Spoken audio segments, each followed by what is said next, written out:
Ready? Okay, let's get started. Well, thank you for sitting down with us today. We really appreciate it. No problem. Okay, so let me get this straight. You believe that Justine was innocent? Oh, without a doubt. In fact, I believe in a way she was murdered. Okay, tell me about her. Justine was a lovely soul. She took care of us, my family and I, in so many ways. I'm forever grateful. How did she come to live with you and your family? It's an interesting story. It actually starts in Belize. Belize? Yeah. It's terribly cold here in the winter. My father loved to travel, and my mother despised Florida, so somehow they came up with Belize. Have you ever been? No. They went before I was born, or perhaps I was very little. I don't know which, really. So your parents went to Belize and picked up a child? No, it was more like Mother befriended this local woman who worked at the market. She told the woman to call if she ever made it to the States. Eventually, the woman immigrated, bringing her husband and her children, one of which was Justine. Mother used to tell me she would visit quite often, but everything changed once the husband died. How did he die? The Moritzes. That was their name. It just came to me. My sincerest apologies. Mr. Moritz fell ill and died very suddenly. According to Mother, it hit Mrs. Moritz very hard. How so? Mrs. Moritz became withdrawn, melancholic. Most profoundly, she became very abusive. With Justine? Mother once told me a story of how she went to visit Mrs. Moritz. She saw Mrs. Moritz beat Justine with a belt for using the hot water to wash the dishes. Why? The Moritzes weren't wealthy, and the medical bills for Mr. Moritz essentially bankrupted the family. With 4 kids, money was hard to come by. Justine was tasked with cleaning the house. Using warm water from the tap cost more than cold water from the tap. Fearing another bill she couldn't pay, Mrs. Moritz beat Justine for her carelessness. Then your mother took her? Justine threatened to run away. Mrs. Moritz said she'd be glad to be rid of her. Mother couldn't bear it anymore and offered to care for Justine. She revealed to us that Mrs. Moritz had been beating her for some time. So that's how she came to live with us.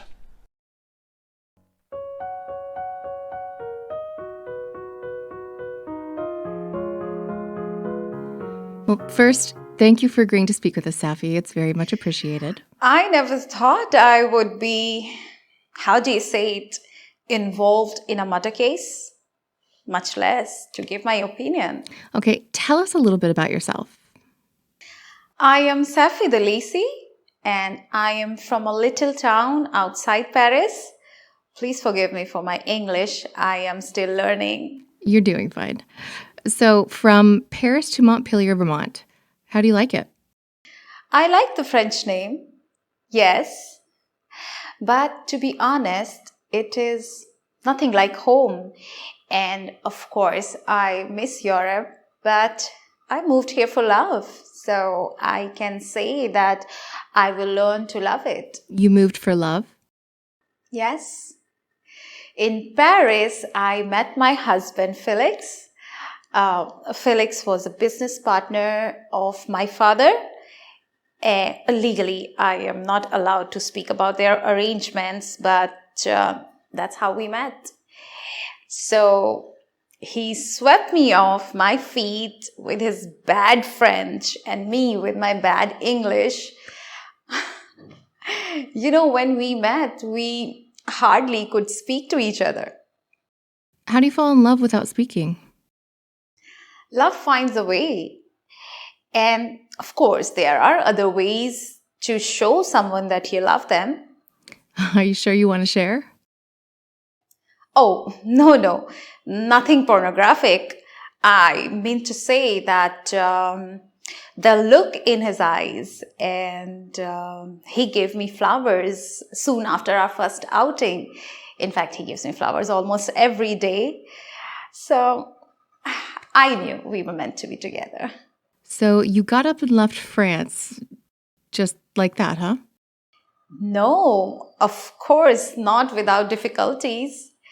My father wanted me to go back to my home country, and he wanted to protect me from his business colleagues.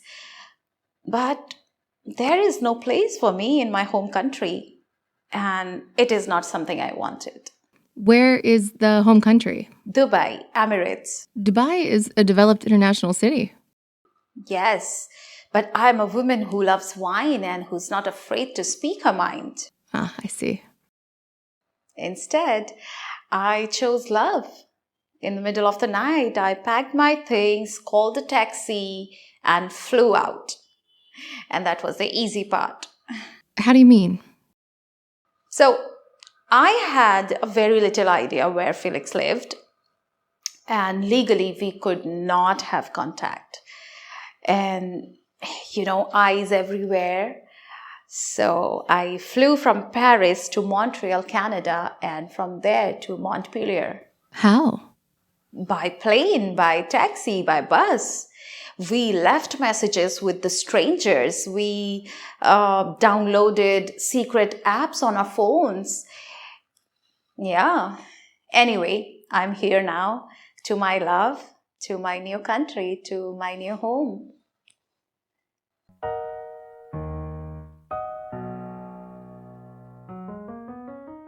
Can you describe what it was like when Justine came to live with you?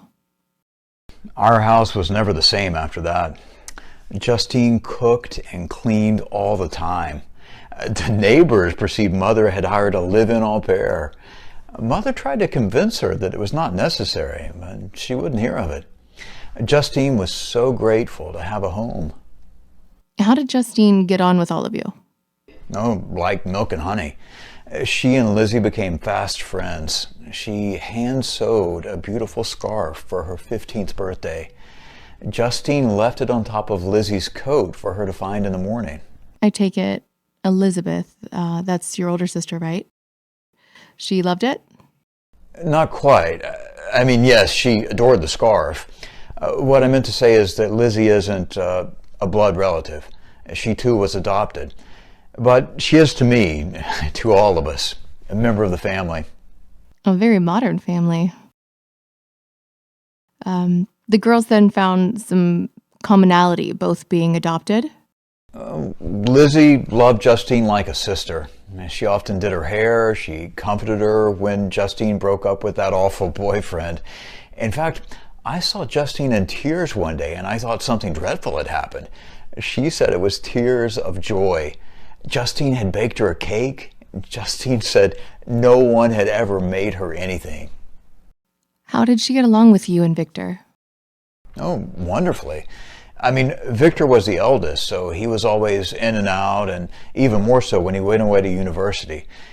With me, she'll always be my big sister who dusted me off when I fell off my bike and put a Band-Aid on my knee.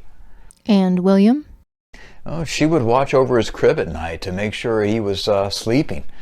She held him and rocked him, patted his back and fed him, changed his soiled diapers. When he first learned to talk, he said Justine was his girlfriend and they would be married. She loved William and he loved her. You know, children. How was her relationship with your parents? Oh, it was great. Better than great. It was so pure. My parents only had sons biologically. They were so happy to have Lizzie and Justine in their lives. What are you thinking about? When Justine was around 14, she was taken with some boy band. I think it was NSYNC or Backstreet Boys. Justine had tried to win tickets to a sold-out concert. The local radio station was doing a call-in. Justine was so excited, she dropped the phone and the call. She didn't get the tickets? Well, her father couldn't bear to see her heartbroken, so he managed to get some and took her personally to the concert. He said he was nearly deaf from all the screaming girls, but the look on Justine's face was worth it. She was close to the whole family then. Oh, absolutely. So why did she leave to go live with her mother? Because she has a heart of gold. You know, after Justine came to live with us, her mother cut off all contact. She never spoke to her siblings again. It was so hard on her. I can imagine. But what specifically are you referring to? She learned that all of her siblings had passed in various ways. And it was really sad. Only her mother was left alive, and she was nearly blind. Justine decided to sacrifice staying with us to go and care for her. Did Justine come back? Yes.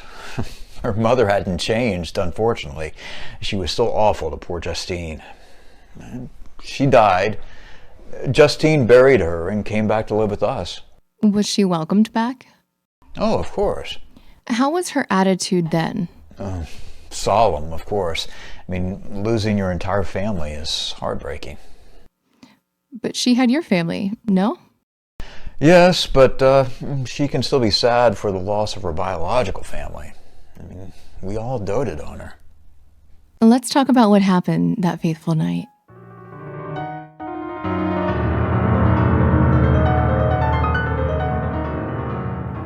It was your first winter in Vermont? It had been a long, hard winter. Felix confided in me that he was going through a lot before I came. So, the whole affair with my father was taxing. Not to mention life in these woods. How do you mean? There is no help here. If you are cold, you must go out, find the woods and burn it, cut it. And if you want to go to the city, you must drive for 30 minutes. And in Paris, you just walk for 15 minutes and you are there. So that night, I suggested to go out, to relax and to have some good time. Who was we? Felix, myself, and his sister, Agathe. We left my father-in-law at home. Why? Because he's blind. So you went into town? Yes, Felix drove and we went to a very nice Italian restaurant. And we laughed and laughed and laughed. In the beginning, I thought Agathe was a little quiet, but after a few drinks, she really opened up. So you were drunk? Not drunk, perhaps. Feeling good, let's say. So you came home. Actually, I suggested to stay a bit longer, just alcohol to come down, driving, right? Of course. So we get home and I really needed to go and use the bathroom because I was holding it up. I ran into the house and I got the biggest shock of my life.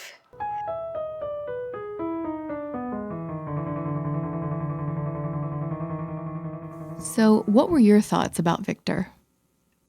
Fuck me. I'd never seen anything like it. Well, we'll probably have to censor that. Do what you must. I'm a sailor at heart. How long? 50 years. I started as a seaman and I worked my way up to captain. I did meet a nice gal, so that admiral life went right out for me. So would you say that you've seen pretty much everything there is to be seen when it comes to the sea? No. No fucking way. This planet is 70% water. There will be shit under the water we will never know about. Okay, so what did you think when you saw Victor for the first time?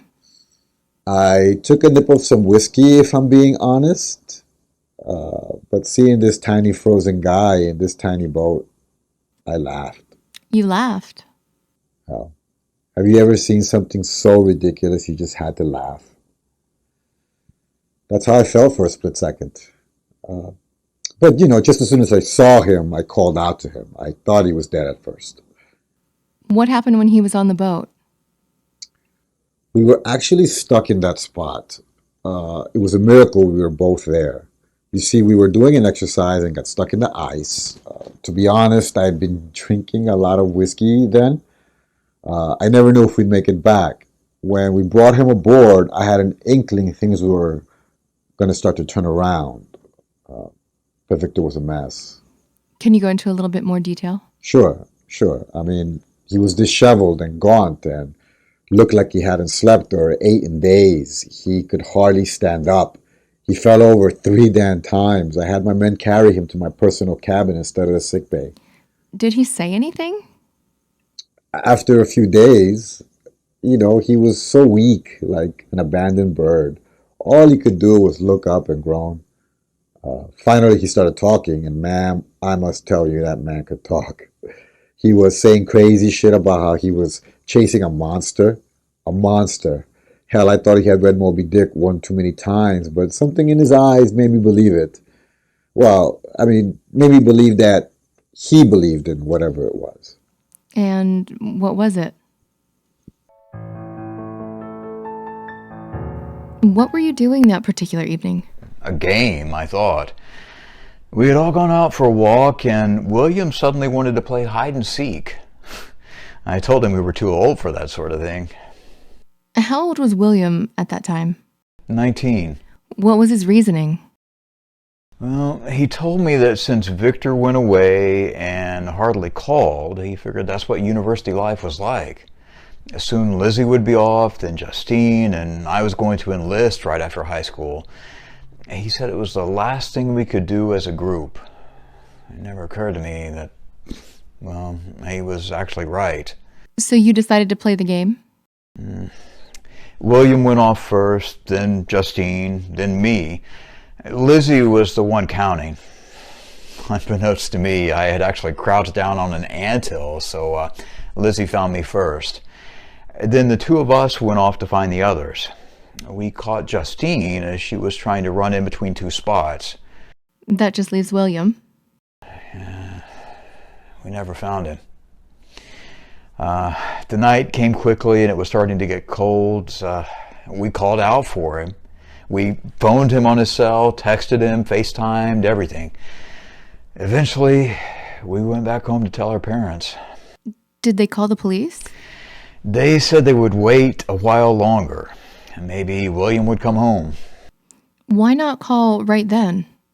Well, William was spoiled. He was the youngest, He ran away from home once when Father confiscated his Xbox. It was stupid. He was 13.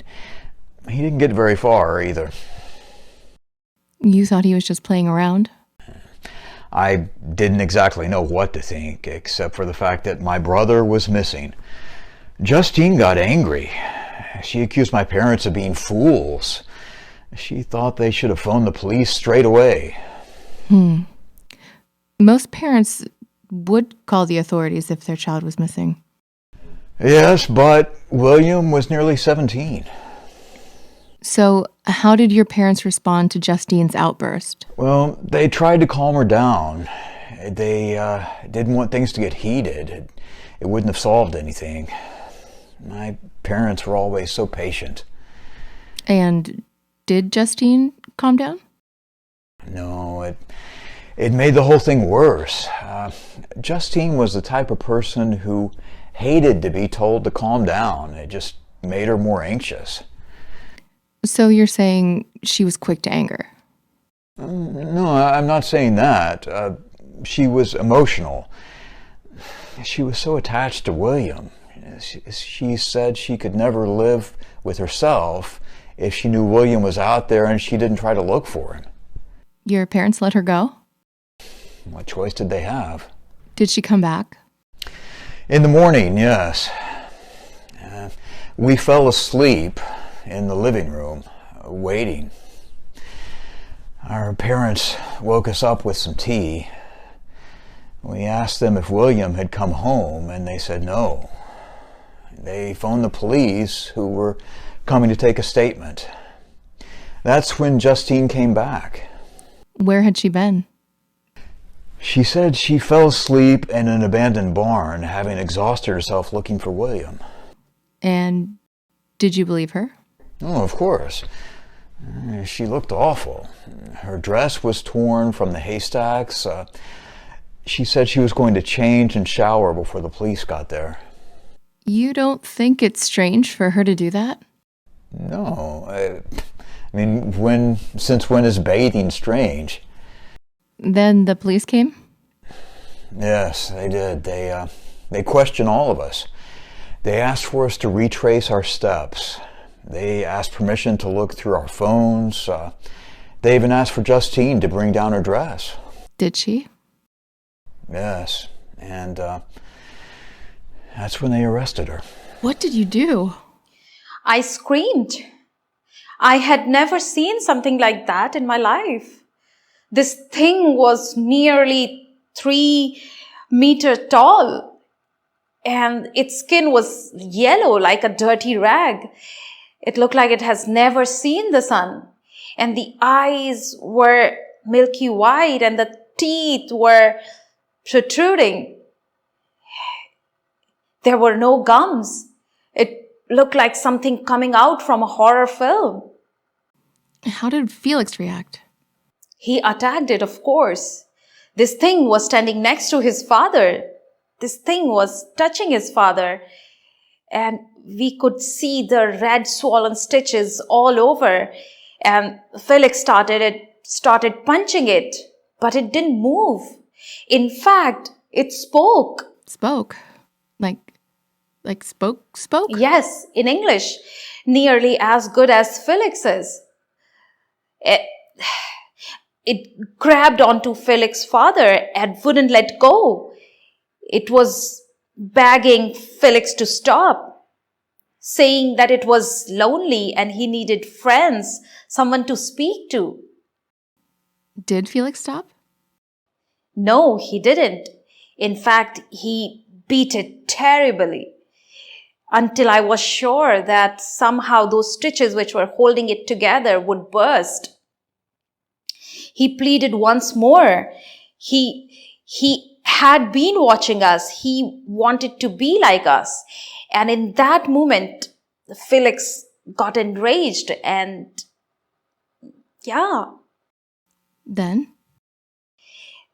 Then it held his unusual arm in the air for protection.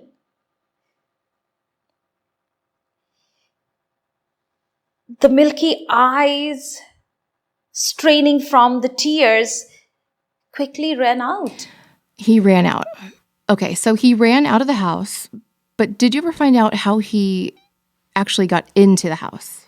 Felix's father heard him came in, but first he thought it's one of us, and he tells us that he struck up a conversation which was pleasant. In fact, Felix's father was the one who invited him over a dinner. And can you imagine it, something like this, sitting in your house and eating dinner? Did he have some kind of defect? It looked like an alien out of space. It was not normal. I wished at that moment Felix could have killed it. I was so scared. Scared of what? Its face was so strange, and it just came into our house uninvited. It could have killed Felix's father. But he was pleading with you. He was crying. And you wanted Felix to murder him. What was I to think? This thing was in our house. He came uninvited. He could have killed us, frightening us to death.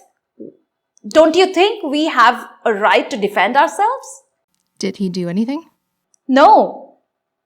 Did he threaten you? No, but this thing was in our house. So that means death. Safi, may I ask, was this the only alarming thing to happen to you since moving here? No. Okay, what else happened?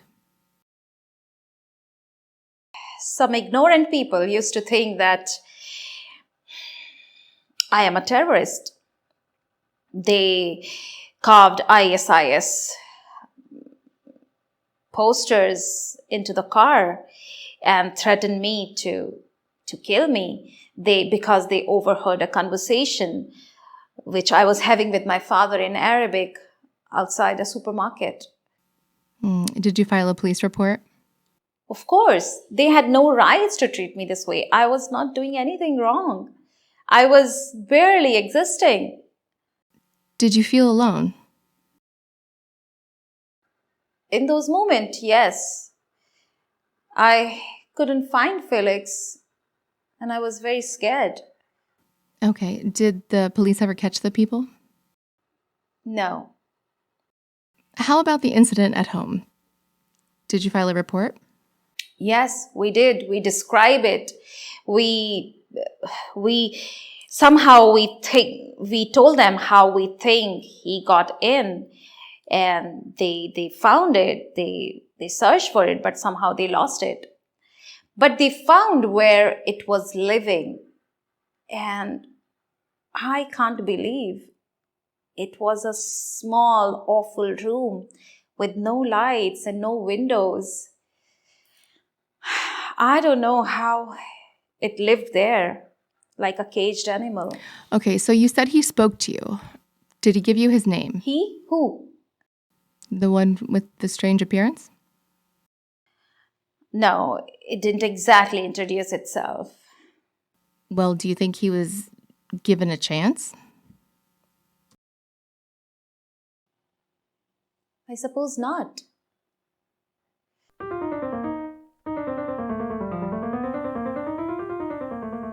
But he seemed to be obsessed. Obsessed with what?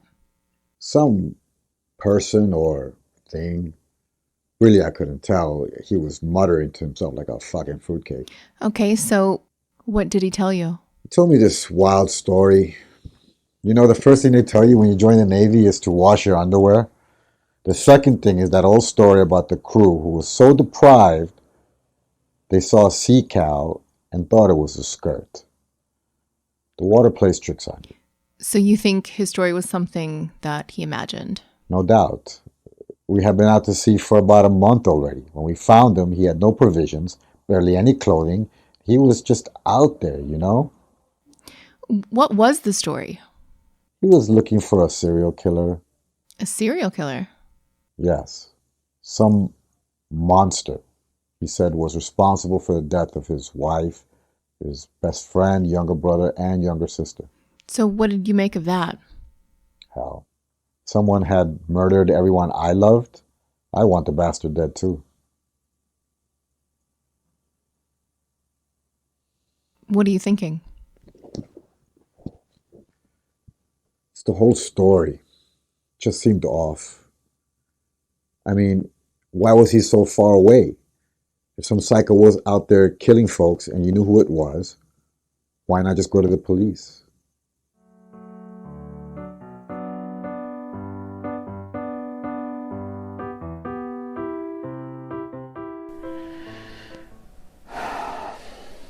They wouldn't let us see her.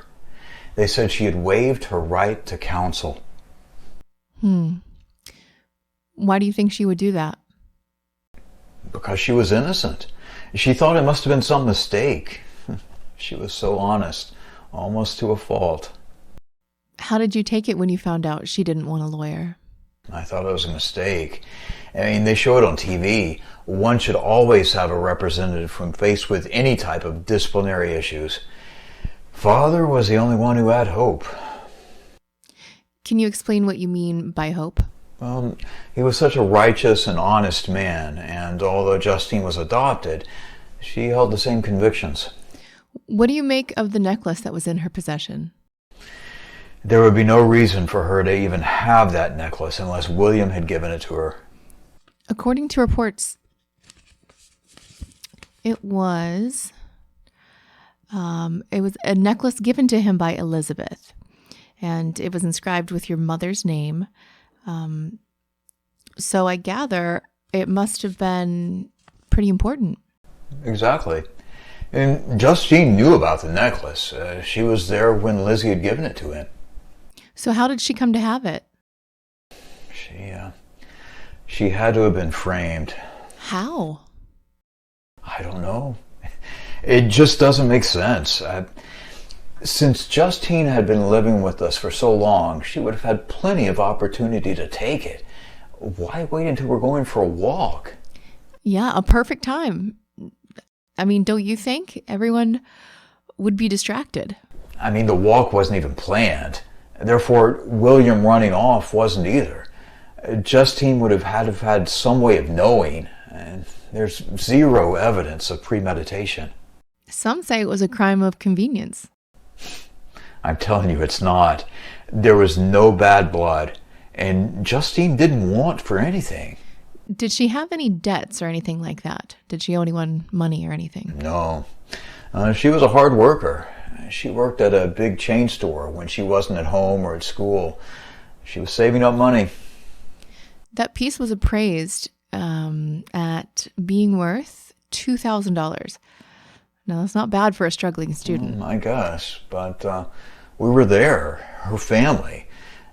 She could have gone to any one of us if she needed cash.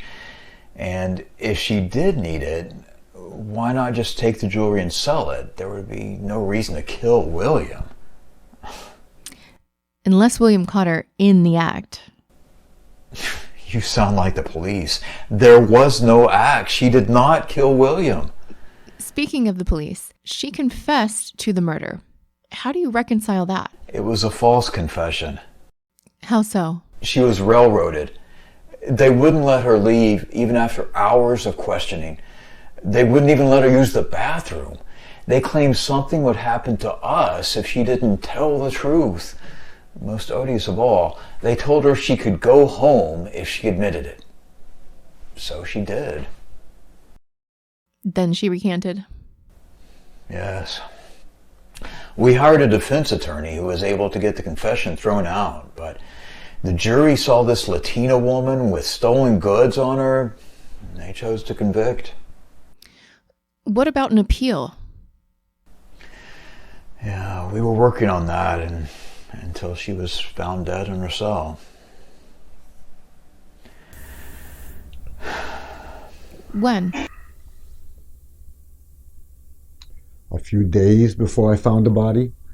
Victor said he only started hunting this killer after police had run out of leads. He said he felt it was his duty to find the fucker and finish him off. Why? Get this. He said he made him. Excuse me? Sounds crazy, don't it? Victor told me a few days before he died that he used to be some kind of scientist. He had started an experiment where he physically made a man out of other men. This experiment man had a mind of its own and was unhappy with Victor. Why was he unhappy? Victor said it was because once he laid eyes on it, he knew it was wretched. But he couldn't bring himself to do anything about it, so he left the beast alone. He thought maybe the thing would die, and instead the beast grew smart, self-aware, and hell-bent on revenge. Well, why revenge? Who knows? I'm telling you, this guy wasn't playing with a full deck. He told me this experiment man would follow him anywhere, and in fact, he would come aboard the ship, and if I saw him, to shoot him on sight. For what? A duel? Who the hell knows? Shame. I like Victor's spirit, but at the time, he seemed batshit crazy for sure. What do you mean about his spirit? Life on the ship is hard. I could only send so many emails and make so many calls. In fact, when Victor came aboard, it was his luck, but our misfortune. We were stuck in a patch of ice. I decided to keep going, though the crew had vehemently opposed the mission. If it wasn't for Victor, I'd have been thrown overboard myself. Overboard? Hell yeah. The crew was near mutiny. I'm talking pitchforks. Victor gave a rousing speech to never give up your post. The righteousness of duty shall never be infringed, he said. But you were stranded. Yes. We were starting to get low on supplies. I had to make a call whether to complete the assignment or forfeit and turn back if we could. The conditions were awful. Did you think you would die? Do you know what it's like to have the deaths of your men on your conscience? Buck, a young guy about 23, had just joined. It was his first trip. His old lady had their firstborn, a son. He had their old pictures in his bunk and spoke every day on the phone. How the fuck could I look at myself knowing I allowed Buck to die? So what did you do? I said, first sign of clarity, let's turn this son of a bitch around. Assignment be damned. I'll take the reprimand. Victor didn't want no part. He said as soon as he gathered his strength, he'd abandon ship. So you were going to let him disembark with all that ice? It was his life. What would I say? Anyway, he never did regain his strength. We turned the ship around all right, and Victor's will to live just gave out. We found him dead early in the morning.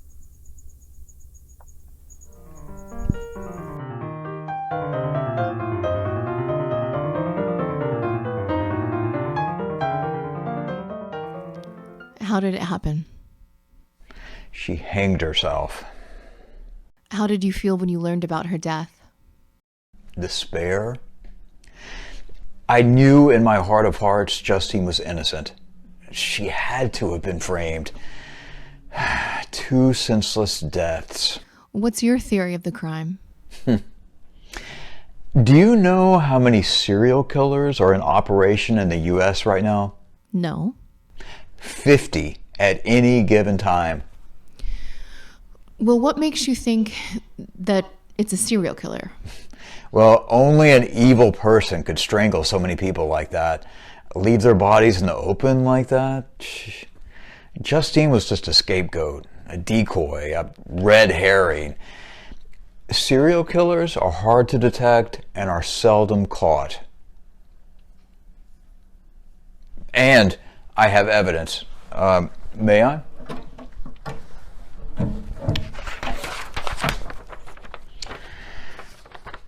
Dear Stein family, I wish I could tell you my name, but I don't have one. Call me Adam, for your brother Victor was my God.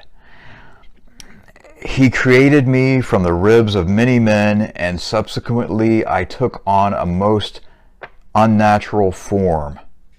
I'm sorry to interrupt, but what do you make of this? I don't know. This person is clearly insane.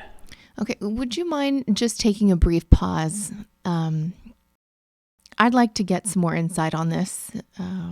May I?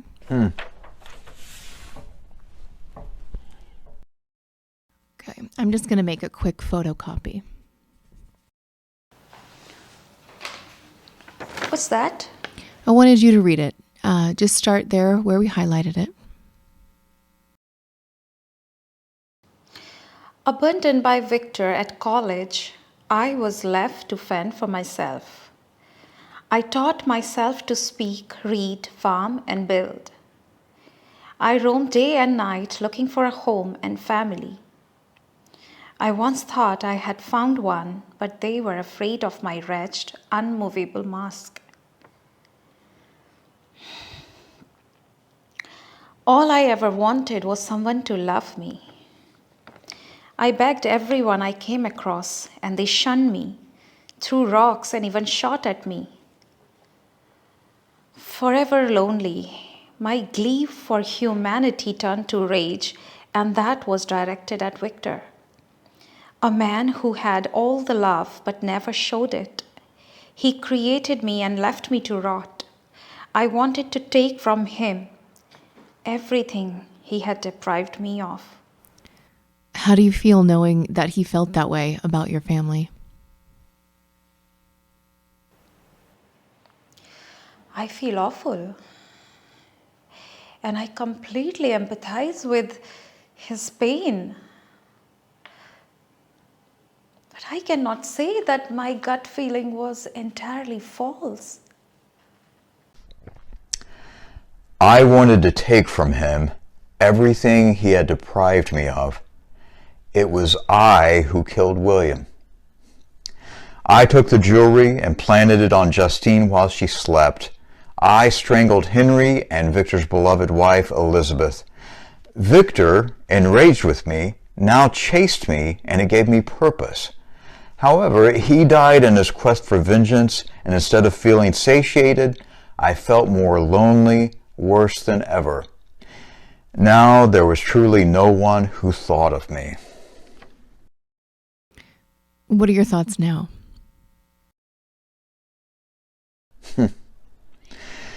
Clearly the rantings of a lunatic.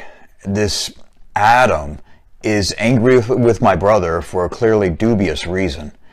How can one simply create another being like that?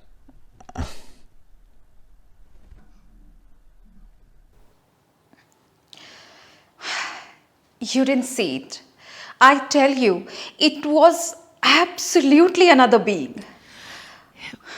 Are you so sure, though? I mean, could such a being have all these emotions? Surely we all know that costumes exist, right? Can you say with absolute conviction that you didn't see someone, perhaps, that was simply just in a costume? I mean, it's true. I am surprised that he had so many feelings. He seemed quite human. He could very well be a person. Okay. Please go on. Of course he was a person. A jealous, soulless person who murdered in my brother's name. It's all right here in the letter. After Victor's death, I wrote this and sent this to you so you would know his fate. He was not innocent, but with his death, I died too. Farewell. I will go where no one will find me. And should they be lucky enough to do so, there will be nothing left but bones.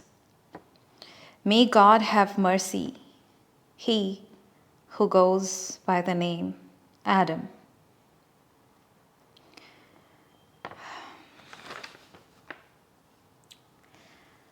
Really a sad story. Hate goes always. No? This is why I know my brother couldn't have had any part in this. Where did you get that? It was postmarked from abroad. A boat, I think. A return address? When we finally got the telecoms back up, I radioed in to say we were coming back and that the mission was fucked. I told command that we'd be bringing in a body and they wanted me to recite his ID, so I went back to the cabin and I nearly had a heart attack. Why? I thought I saw that experiment guy. This thing looked like a straight up zombie, but like 9 feet tall. He barely had any clothing on and he looked like how his eyes looked like milk and his teeth like a skeleton. I grabbed my gun. It was unholy. Did you shoot? I took aim, but this guy looked over at me, defeated. I could have swore he said something like, "I've claimed my last victim." Then he jumped. I told my guys to look for him, but they couldn't find a single trace. So what do you make of that? I dumped the whiskey out of my flask. I had been drinking nearly all day when we were stuck in that ice. I figured with the stories Victor was telling me and how long we had been out, that I must have hallucinated. So you didn't see anything then? Hell, I don't know what I saw. I'm not one to say I can't believe my own eyes, but in this instance, what I will say is Victor had some demons, and maybe I saw one of them. But like I said, people see stuff out in that water all the time. You mentioned demons. Do you think Victor was a man capable of murder? From his disposition on the boat, I would have to say no. But he seemed desperate, and desperate men are capable of anything. Which is why I think it's clearly a serial killer, a deranged individual, perhaps someone obsessed with my brother Victor, a jealous colleague. I remember him saying Professor Kemp had given him a hard time. Now it's a professor. I don't know for sure. I just know with this letter and everything else that I've told you, it means that this is a conspiracy. Well, would you mind if we had the letter examined? Okay. We had the letter examined, and our experts believe that this handwriting matches the writing of your brother Victor. We posit that what transpired was that your brother had probably suffered some sort of mental break brought on by the exposure to chemicals at his university, and also the grief over William and Justine. We think in random acts of rage, fits, if you will, he killed his friend Henry and his wife Elizabeth. We also think that Adam was a figure of his imagination. We think he concocted it to deal with all that had happened. I am the only one left who can tell their stories. Do you know what it's like to be the only one that survives? To be left with only memories and photos. To never hear any of the people you love call on you again, do you?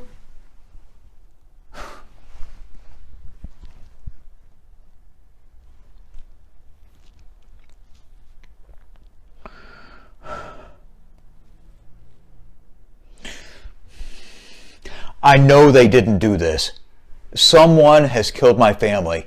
They died, but I am the one with the death sentence.